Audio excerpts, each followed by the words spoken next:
Hello दोस्तों, आप सभी का स्वागत है हमारे यूट्यूब चैनल पे।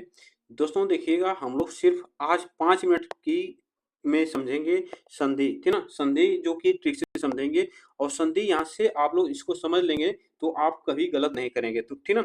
इतनी बातें याद रखना। यहाँ से संधि हम लोग करते हैं स्टार्ट और देखिएगा 5 मिनट में हम लोग यह संधि को पूरा कर लेंगे, ठीक ना? तो चलिए स्टार्ट करते हैं और संधि के ट्रिक यहाँ से मोस्ट इम्पोर्टेंट ट्रिक जो कि आपको याद रखना होगा। तो चलिए स्टार्ट करते हैं हम लोग। देखिएगा संधि, देखिएगा, सबसे पहले तो संधि क्या होती है इसको भी आप याद रखना। संधि हम लोग इसमें डेफिनेशन नहीं जानेंगे, तो आप लोग इतनी बात ध्यान रखना कि संधि अगर पूछा जाए कि कितने शब्दों से मिलकर बना है, तो यह याद रखना सम धन धी, ठीक ना? सम धन धी, यह आपसे पूछा जाता है। यह सम धन धी, इसका संधि विच्छेद होता है।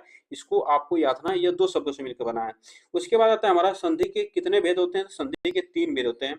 स्वर संधि होते हैं, विसर्ग संधि और व्यंजन संधि होती है और विसर्ग संधि होते हैं। यह संधि के 3 भेद माने जाते हैं। इसको याद रखना, यहाँ से प्रश्न पूछा जाता है कि संधि के कितने भेद होते हैं, तो 3 भेद होते हैं, ठीक ना? चलेगा, आगे चलते हैं। उसके बाद आता है हमारा, चलिए एक एक करके हम लोग करते हैं स्वर संधि। तो स्वर संधि की बात किया तो स्वर संधि के कितने भेद पूछे जाते हैं? तो यह स्वर संधि के कितने भेद हैं? तो 5 भेद एग्जाम में पूछा गया है। तो स्वर संधि की 5 भेद हैं। पहला है हमारा दीर्घ संधि, दूसरा गुण संधि, तीसरा वृद्धि संधि, तीसरा चौथा हमारा यड़ संधि और 5वां जो है अयादि। इसको यहाँ अयादि संधि है, ठीक ना? आदि नहीं, अयादि संधि है। इसको यहाँ अयादि संधि। यह स्वर संधि के 5 भेद होते हैं। तो चलिए एक एक करके हम लोग सभी पढ़ते हैं। देखिएगा, पहला आता है हमारा दीर्घ संधि। तो दीर्घ संधि में क्या होता है कि दीर्घ संधि में आपको यह ट्रिक याद रखना होगा। आप याद रखना ट्रिक कि यहाँ पे आ ई उ बड़ा, यहाँ पे बड़ी मात्रा सिर्फ दिखे, ठीक है? बड़ी मात्रा सिर्फ दिखे, वहां पर आप लोग देखते ही दीर्घ संधि लगाइएगा। जैसे यहाँ पे देखिएगा विद्यालय, तो विद्यालय में आप देख पा रहे हो कि यहाँ पे कौन सी मात्रा है? आ की मात्रा है। कपीस, कपीस की बात की जाए तो यहाँ पे कौन सी मात्रा है? यहाँ पे बड़ी ई की मात्रा है। उससे देखिएगा भानुदय, भानुदय में कौन सी मात्रा है? यहाँ पे बड़ा ऊ की मात्रा है, ठीक ना? बड़ा ऊ की मात्रा है। तो इसको आप लोग देखते पहचान लेंगे कि यहाँ पे दीर्घ संधि है, ठीक ना? यहाँ इतनी बातें याद है। यहाँ पे बड़ी हमारे जहाँ पे आपको बड़ी मात्रा दिखे आप समझ लीजिएगा वहां पे दीर्घ स्वर संधि होगा। इसको आप लोग याद रखना। यहाँ पे विद्यालय का अगर संधि विच्छेद करते हैं, विद्याधन आलय बनता है। कपि प्लस ईश का, देखिए कपि प्लस ईश का कपीस बनता है। भानुधन उदय का भानुदय बनता है। चलेगा, आगे चलते हैं हम लोग। उसके बाद गुण संधि की बात करते हैं। तो गुण संधि में देखिएगा, गुण संधि में क्या होता है इसका ट्रिक, यहाँ पे जो हमारा र भी होता है, इसको याद रखना। ऊपर वाला र भी आता है, एग्जाम में पूछा जाता है। इसका ट्रिक क्या है? ए और ओ और र, ठीक ना? ए यहाँ पे ए की मात्रा ए वाला आता है जो हमारा सिर्फ जिससे एक झंडी होती है, और ओ की मात्रा इसको भी आप याद रखना, ओ की मात्रा होती है। तो चलिए देखिएगा, यहाँ पे सुरेश दिया है, सुरेश लिखा है एग्जाम्पल में, तो सुरेश में ए की मात्रा लगा है एक झंडी वाला, ठीक ना? यह एक झंडी वाला जो भी आएगा हमारा वो गुण संधि में आएगा। उसके बाद ओ की मात्रा में, ओ की मात्रा के यहाँ पे डंडा के साथ ओ की मात्रा एक झंडी रहेगी, तो वहां पे हमारा ओ की मात्रा होगी और वहां पे हमारा गुण संधि होगी। उसके बाद र जो आता है हमारा, देखिएगा र, यहाँ पे महर्षि, ठीक ना? महर्षि दिखा लिखा है, यहाँ पे ऊपर वाला र आ रहा है ना, उड़ंतवा र इसे कहा जाता है ठेठ भाषा में। इसको याद रखना, इसे हम लोग महर्षि, यहाँ पे ऐसे भी शब्द आते हैं, तो आप लोग देखते पहचान जाएंगे यहाँ पे गुण संधि है, ठीक है ना? इसको आप लोग ध्यान दीजिएगा। यहाँ पे देखिएगा सूर प्लस सी से सुरेश बनेगा। महाधन उत्सव महोत्सव बनेगा और महाधन ऋषि महर्षि बनेगा। यह आप इतनी बात ध्यान दीजिएगा। उसके बाद आता है हमारा वृद्धि संधि। वृद्धि संधि की बात की जाए तो ट्रिक क्या है, जहाँ पे ए और ओ, यहाँ पे 2 झंडी वाला जो मात्राएं आती हैं, यह याद रखना। जो एक की मात्रा 2 झंडी वाला और औ की मात्राएं, ठीक ना? औ की मात्राएं ये आती हैं। तो देखिएगा यहाँ पे एक का एक में देखिएगा कितनी मात्राएं हैं? 2 झंडी वाली मात्राएं आ रही हैं, तो यहाँ पे एक का एक बनेगा। महौषध, महौषध में औ, यहाँ पे 2 झंडी वाली मात्राएं आ रही हैं, तो यहाँ पे वृद्धि संधि होगी। इतनी बातें याद रखना वृद्धि संधि में, यह इसके ट्रिक है। इसको आप लोग ध्यान दीजिएगा। जहाँ पे 2 झंडी वाली मात्राएं और जहाँ पे औ की मात्राएं, ठीक है? औ की मात्रा 2 झंडी वाली औ की मात्राएं हैं, तो वहां पे हमारा वृद्धि संधि होगी। इसको भी आपको ध्यान देना है, ठीक। उसके बाद आता है हमारा यड़ संधि।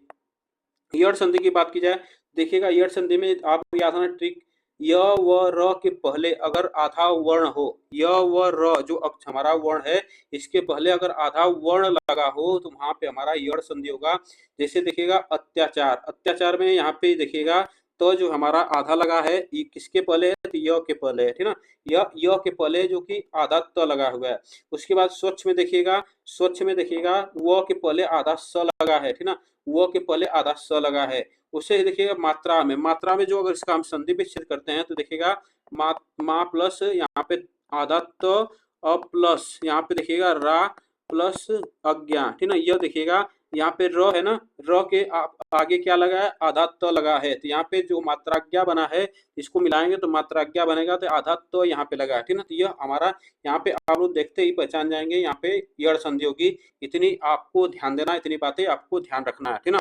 चलेगा, आगे चलते हैं। उसके बाद देखिएगा अयादी संधि की बात की जाए तो अयादी संधि में क्या होता है कि इसकी ट्रिक क्या होती है, अय आव अव आव, यह इसकी ट्रिक होती है। यहाँ पे अय आव, यहाँ पे और एक ट्रिक होती है जहाँ पे इसके अयादी संधि में यह याद रखना 3 अक्षरों का, ठीक ना, 3 अक्षरों का, 3 वर्णों का, अणुओं का, अक्षरों का याद रखना। यहाँ पे सॉरी 3 अक्षरों का, 3 अक्षरों का शब्द होता है, ठीक ना, 3 अक्षरों का शब्द होता है। यह आप याद रखना जहाँ पे अयादी संधि होती है। यहाँ पे अय आव अव आव, यहाँ पे देखिएगा नयन, नयन की बात की जाए तो यहाँ पे 3 अक्षर है, जिसे यहाँ पे अगर हम करते हैं तो यहाँ पे देखिएगा क्या बनेगा। यहाँ अगर इसका संधि विच्छेद करें तो यहाँ पे देखिएगा, यहाँ पे अगर संधि विच्छेद करते हैं नयन का तो यहाँ पे क्या बनता है, एग्जाम में पूछा जाता है। तो यहाँ पे इसका संधि विच्छेद करते हैं, न आधा प्लस अ, याद रखना अ प्लस य प्लस अ प्लस न, हम लिख देते हैं। तो देखिएगा यहाँ पे कौन सी आ रहा है, यहाँ पे अय आ रहा है ना, अय आ रहा है। तो इसको हम जब अय जहाँ पे प्रोनाउंसिएशन में आए, अय अय देखिए नयन नयन अय नयन नयन, यहाँ पे अय आ रहा है, यहाँ पे हमारा क्या बनेगा, अयादी संधि। वैसे गायक में देखिएगा गायक आयक गायक आयक, यहाँ पे जो हमारा आय की मात्रा सॉरी आय का प्रोनाउंसिएशन हो रहा है, ऐसे हमारे अयादी संधि होगा। उसके बाद पवन में, पवन की बात ये अव आएगा, अव यहाँ पे देखिएगा। इसकी बात की जाए तो यहाँ पे अगर हम संधि करते हैं इसका तो प प्लस अ प्लस अ, यहाँ पे व याद रखना, व प्लस अ प्लस न बनेगा। इसको याद रखना, यहाँ पे क्या बनेगा, अव देखिएगा, अव आ रहा है यहाँ पे, तो क्या बनेगा अव, यहाँ पे देखिएगा प्रोनाउंसिएशन करने पर अव आ रहा है। वैसे पावक का करेंगे तो यहाँ पे आव आएगा, आव। तो ये भी आपको ध्यान देना है। यहाँ पे आप इतनी बातें याद रखना, यहाँ पे ऐसे जो शब्द आएंगे वहाँ पे हमारी अयादी संधि होगी, ठीक ना। इतनी बातें ध्यान दीजिएगा। तो आज के लिए बस हम लोग यह एक छोटा सा टॉपिक स्वर संधि के देखे। आप लोग बताइएगा ये प्रश्न कैसे लगे, वीडियो को लाइक शेयर जरूर कर दीजिएगा। तब तक के लिए थैंक यू सो मच आप सभी को।